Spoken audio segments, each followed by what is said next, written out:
So, as I say on my YouTube, hello my vibrations. It's V to the I to the B to the mother of 5E. And yes, I know I only have 4 children, but I do have a puppy. So, today, like I said, I'm going to read the first chapter of Breaking the Curse of Willie Lynch, The Science of Slave Psychology by Alvin Morrow. So I'm going to do the first chapter. Okay, so in this book, there are about 16 chapters and a conclusion. So the first chapter is Slaves in the Making. Here's the dedication.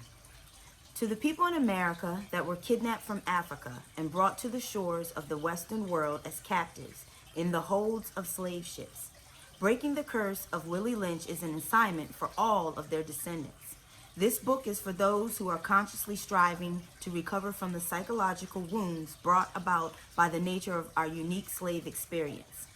Secondly, this book is for those on the other side of the equation who are honest enough to sincerely look into the major issues of race between blacks and whites who coexist in this ever-growing melting pot called America. Here's the preface. During the days of forced involuntary slavery, the Africans brought to the shores of North America have been made a part of history in a unique way by being part of the largest kidnapping ever experienced. What makes the black experience of slavery so unique is not the massive numbers in which we were brought in the holds of ships captained by European traders, but what was psychologically experienced at the hands of our captors. Based on one sole purpose, we at Rising Sun Publications present to you Breaking the Curse of Willie Lynch, a man skilled in the art of executing generational psychic chaos, internal conflict, war, and perpetual disunity among the black man and woman once held captive in North America. So here's the foreword, and it's by Willie Lynch and Alvin Morrow. Gentlemen, I greet you here on the banks of the James River in the year of our Lord 1712. First, I shall thank you, the gentlemen of the colony of Virginia, for bringing me here. I am here to help you solve some of your problems with slaves. Your invitation reached me on my modest plantation in the West Indies, where I have experimented with some of the newest and oldest methods for control of slaves. Ancient Rome would envy us if my program is implemented. As our boat sailed south of the James River, named for our illustrious king, whose version of the Bible I cherish, I saw enough to know that your problem is not unique. While Rome used cords of wood as crosses for standing human bodies along its highways in great numbers, you are using the tree and rope on occasion. I caught the whiff of a dead slave hanging from a tree a couple of miles back. You are not only losing valuable stock by hangings, you are having uprisings. Slaves are running away. Your crops are sometimes left in the fields too long for maximum profit. You suffer occasional fires. Your animals are killed. Gentlemen, you know what your problems are. I do not need to elaborate. I am here to introduce you to a method of solving them. And here's author's comment to reader. What you have just read was the first part of the infamous Willie Lynch speech documented in the year 1712. This book contains the entire content of Mr. Lynch's instructions and the document, The Making of a Slave Instructions, in bold print as points of reference in breaking the curse of slave indoctrination. Enjoy your learning. Let's do it. We still going, but here's the introduction, and I'm going to read this whole entire thing, this whole book. It's getting done. Breaking the Curse of Willie Lynch is a book written in an attempt to dissect the psychology behind the motive common to most North American slave masters. The importance of this subject is timely and necessary for the advancement of the psyche of Black America and understanding the curse described in The Making of a Slave by Willie Lynch himself. It describes to the reader the timely effects of past historical slave conditioning, which lays the foundation for the reader. This new writing explores the realms not only of deception, but the actual tactics of mind control that tie in with the overall genocide of a nation through a form of conditioning intended to have effects on the black family for centuries. Hopefully, this analysis will help motivate us to better understand the fabricated fractions beneath the surface of our unconsciousness that have been the basis of a damaged family unit in the black community. My sole intention for this publication is to help us break the repetitive cycle enforced by the psychological division instigated by the words, plans, conditioning, and abuse brought about by the use of the methods devised by Willie Lynch and his counsel. The central motive in breaking the curse of Willie Lynch is targeted mostly toward the repositioning of the roles of black men and women in their relationship based on nature more so than tradition. I will expound on this phenomenon and its chemical damage on a biological level, thus exploring the trauma imposed upon the black slaves from a genetic and hormonal perspective to show the lingering effects of the long-term intentions of the Willie Lynch curse. Deeper investigation on this subject must be completed if we as a race intend on successfully recovering from the detrimental blows that North American slavery has had on the minds of an entire segment of the human race. To the best of my knowledge, the concepts of Willie Lynch have never been explained in microscopic detail from beginning to end in book form. I pray that my efforts are skillfully investigated and studied by black psychologists and scholars of reform. When this process has been activated, then we can truly liberate the black nation's state of mind in the United States of America. Breaking the Curse of Willie Lynch is written in a manner to lay in a historical base in order to stimulate the mind's natural healing process, because the mind and body are very much alike in essence. These two interacting systems function the same due to both only process information and food from a standpoint of addition and subtraction. The body does it by discerning healthy nutrients, and the mind discerns truth from falsehood, then eliminates the latter. I'm crooked. My goal is to focus on the mental aspect of slavery in its connection to the biological damage yielded by the implications of Willie Lynch's formula, and at the same time give enough insight to expose his motive as well as the individual character himself.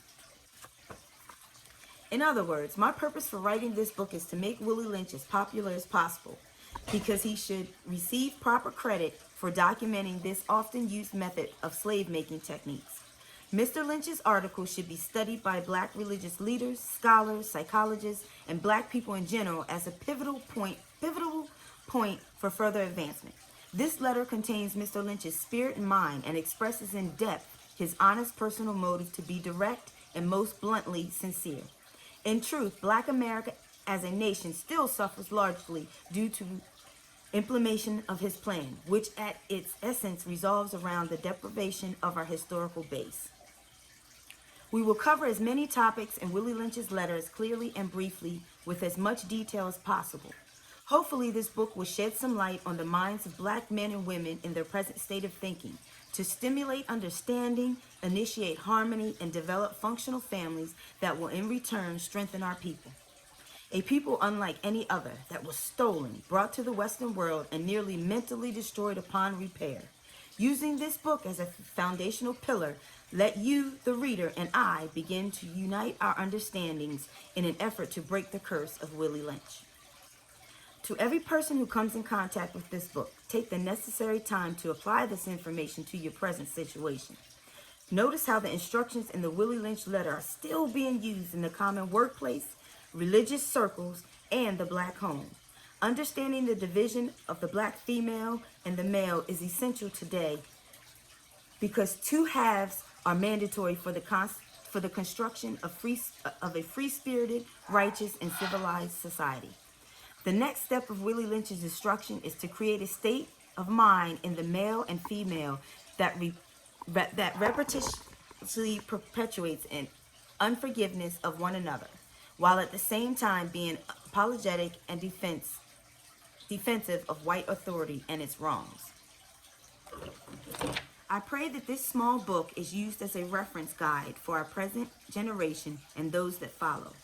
May our study of this great discovery aid us in our quest for peace and harmony, a harmony that has been foreign for many North American black people since the capturing of the first African by the early generations of white slave traders. Many black men and women may ask the question, what is the necessity for writing a book formed by this point of view? Questions of this nature can only be produced based on the reader's assumption that we are completely free. Traditionally, we have been made to believe that an actual slave has to be a person physically bound by the shackle, ball, and chain. But time has proven that this is not the case with the Africans who were shackled mentally and trained to voluntarily carry the awesome burden of building the economy of this luxury-filled country called America. I'm going to read everything. How to read this book. The study of this subject matter requires following instructions. This book must be read completely from the very beginning to end, and from the end to beginning, in the reverse order in which the chapters were originally arranged. Reading Breaking the Curse of Willie Lynch in this order is very similar to the process slave makers used to rearrange the black slaves' national orientation of mind. The reason so is to provoke the reader to cover the past and the future order of the effects of such slave conditioning, while staying connected with the present moment. This process allows each individual to break the repetitive cycle that has caused us to subconsciously pivot from a point of disadvantage. Secondly, keep in mind that the words italicized in bold print come directly from the mind and mouth of professional slave makers during the plantation era, and I will let you know when that comes. Here we go. Chapter 1, Slaves in the Making.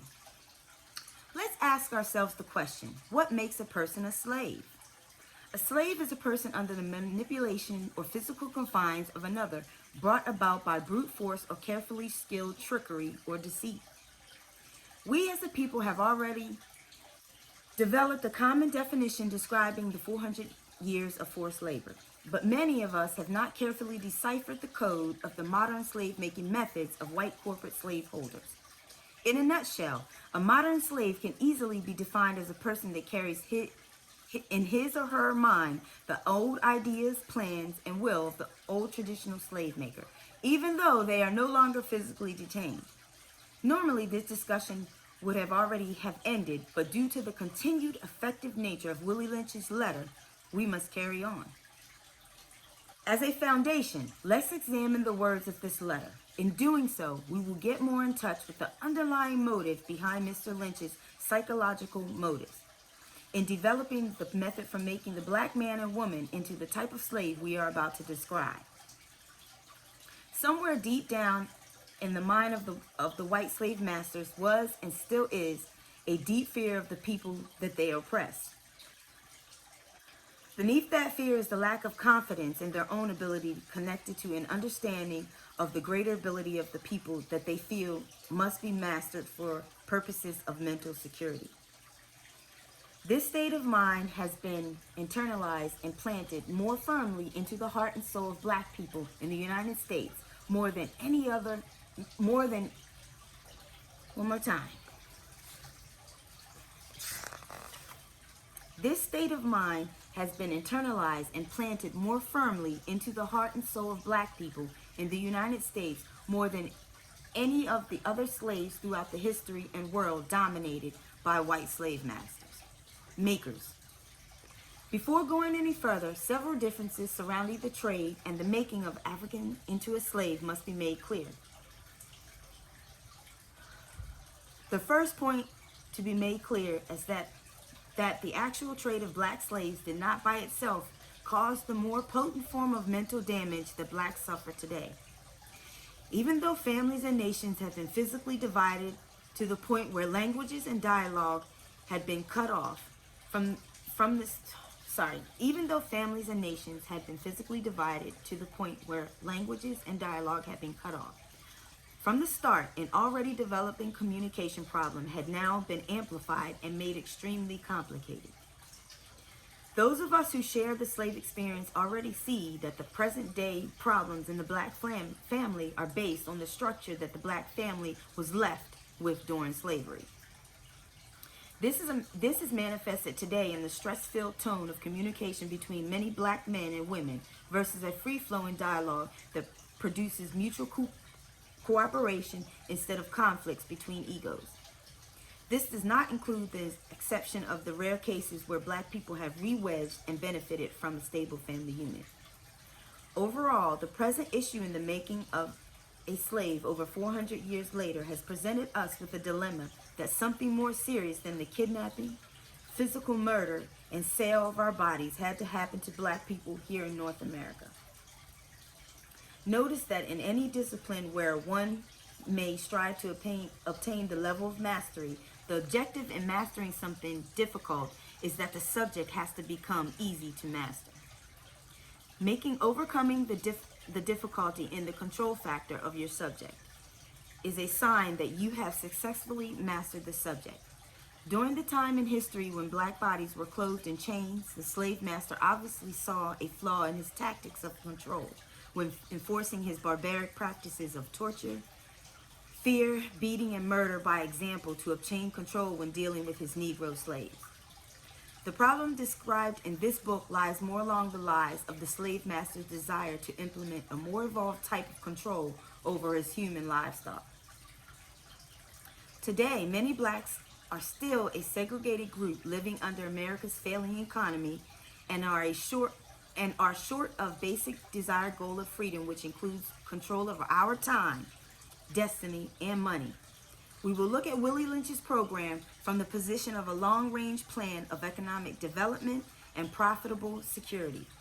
How could you enslave, rape, mistreat, and even kill the family members of those under your authority, and at the same time secure the making of a slave and make monetary profits?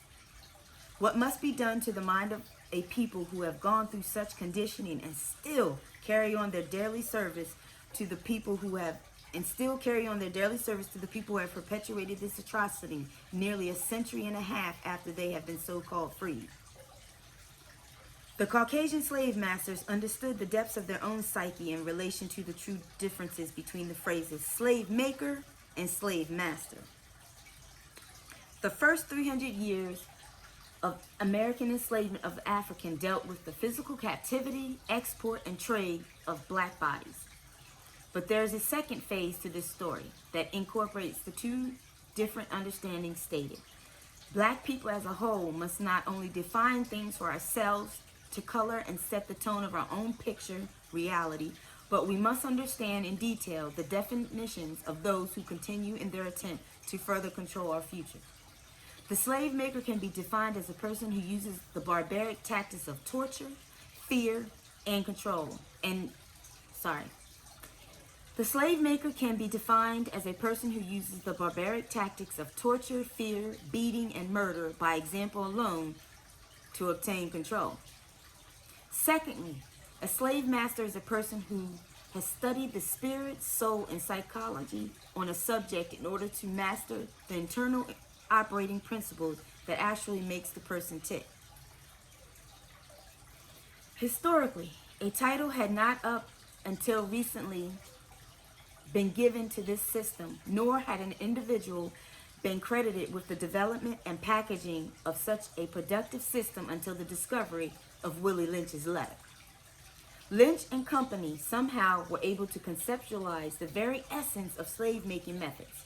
The amazement of the matter is that after reading the letter 290 years later, the spiritual drugs of division documented in the archives of this speech have held true exactly as Mr. Lynch stated. The minimum test of time in which this method, if used, would control the minds of the Negro slave for at least 300 years. The second phase of the curse of the Willie Lynch included the strong prediction that the utilization of his method would ensure the control of the Negro state of mind for at least an entire millennium, 1,000 years.